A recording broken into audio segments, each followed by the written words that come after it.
Dadısı, sılılıqı apamğa etib biranlar deb etibərgən pulunu apamğa atsam, apam qatdi ağlınmadı.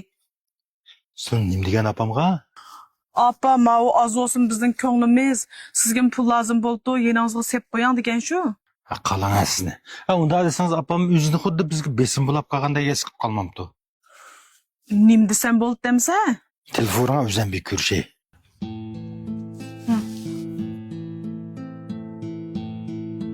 Va yaptışma? Teşlak. Apa, yaqinning yoq bizni toza yaxshi ko'rmas bo'lib qoldingizmi, ha? Yaxshi ko'rsangiz ham siz bu Maryam aytib bergan pulni olmadingiz? Pul tepish hech kimga oson emas, apa. Shu pul tepish taslishib ketgan bo'lg'achqa sizga pul bergan gap shu. Voy, bu hech qanday gap emas. Şu biz pul topimiz deb ishlarimiz taslishib ketganda, qilgan ishlarimiz hech qanday qamlashmagan vaqtimizda shu ota-onamizga pul xajlasak, ota-onamizga vafodorlik ko'rsatsak, ishlarimiz o'zligida yurishib ketadigan gap. Shu ota-onamizga xajlagan pullarimiz hasilab qaytib keladigan gap emasmi? Siz bu gapni kichik vaqtimda cho'ng dadamga pek deytdingiz bo'lsangiz. Yo'q, unda emas. Men burun bu gapni men mundal deb qo'ygan gap yaxshan deb o'ylaydim, lekin 5imdan o'tdi qalam. Shu men bu gapga pek ishonaman. Mesela ben çağıranda sizge 500 koy pul verdim ko. Ertesi ne oldu bilemsiz?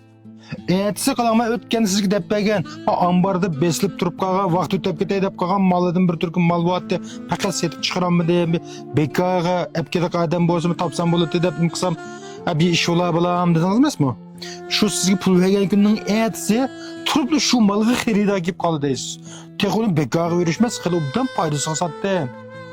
Navada sizge 500 koyunu beğenmegen bolsam, malını bekara töküde karşı çıkarttı. Şu sizin sebebiniz olan ahirede gelip 5000 koyun artık pul taptım ben onda.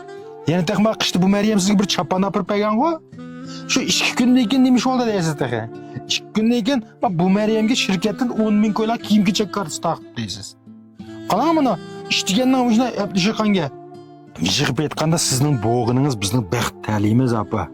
Navadı bizimki işlerimiz kamlaşmaya kalsa, iqtisat cihetten qiynalib qalsak, yoki bir işte ko'nglimiz yerim bulab qalsa, şu vaqtning o'zida sizdan bir yo'qlasak, yoki sizning ko'nglingizni bir xo'sh qilsak, bizning ishlarimiz yurishib, kayfiyatimiz o'ngishilib, shunday yaxshi bo'lib qolamiz qalam. Siz bizning yaxshi kun ko'rishimizni xohlaysizmi? Shunday bo'lgandan keyin bizning baxtli yo'limizni to'sab qo'ymang apa. Biz bergan pulni vaqtida eling. Muşuna qilsangiz bizga eng cho'ng yordam qilgan bo'lasiz. Nima? Bunda qilsangiz qanday bo'ladi apa? Bu bergan pulni yig'ib qo'yib nima qilasiz? Xajlamamsiz uni? Yo'q, bunda qilsangiz qanday bo'ladi? Asli men 2 oyning yo'q ishlarim nima yurishmaydi desam, asli muşun sababidan ekanda. Biz o'zimizdan balasi bo'lgandan keyin biz yaxshi kun ko'rib kelsak, ko'nglimiz yerim bo'lib qolamdi sizda. Unda olmagan ekan hamsi apını yig'ib qo'yib demay, vaqt-vaqtida xajlab o'ting.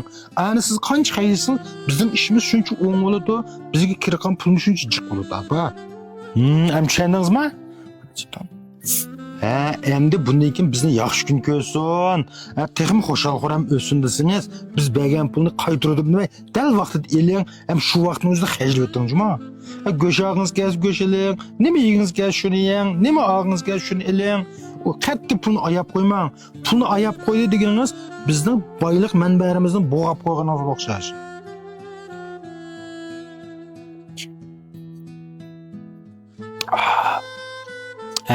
Hozir 2 kunimmi?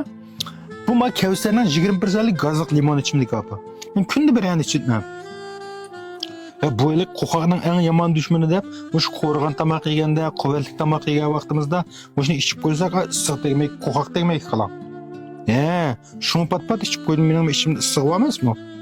Temin bek yaxşı bunu yan. Anda yana sizge dep koy apa. Bizni texmi uzun muddet majna yaxşı gün körsün, xoşal xoram yaşasın deseniz qalan. Özünüz salamet durup, ömrünüz uzun bolmuş olmaydı cuma. Ömrünüz uzun bolsa, bizim körükan bəxt taliyimiz şuncha uzun boldu apa. Hem düşendiniz mi? Hem qayta düşük olmaydı cuma. Hemisi bayatım bu Meryem atkan puluk yani 2000 koy koşap getiriyoruz hemisi. Oy şunca düşendirip dursam yani demiş ki deysiz o. Ben bana bir hafta içinde 50.000 koylak soğudu kılmışsam olmaydı o. Şun bizim pulumuzun çıkarak haclap verin ha. Bu bana yardım kıkınınız. Emdi boldu. Makla, makul. Em boğantı? Turdoshlar, bayatdagi gaplar qandaydir opamni aldab qo'yib deyilgan gap emas. Bu mening beshimdan o'tgan ishlar. Navodi sizlarning ishlaringlar yurishmayotgan bo'lsa, nədəki bir to'shay ma'lumliga necha ming ko'y xərclab pul tepishni yuguraman demay, shu pullarni ota-onanglar xərclab bersanglar, meningcha bu eng tez unum ko'riladigan amal deb o'ylayman. Mening mush so'zimni to'g'ri deb qarayqanlar, inkas rayoniga gul yo'llab o'tib, haqsiz yurakda setishni tutqanman.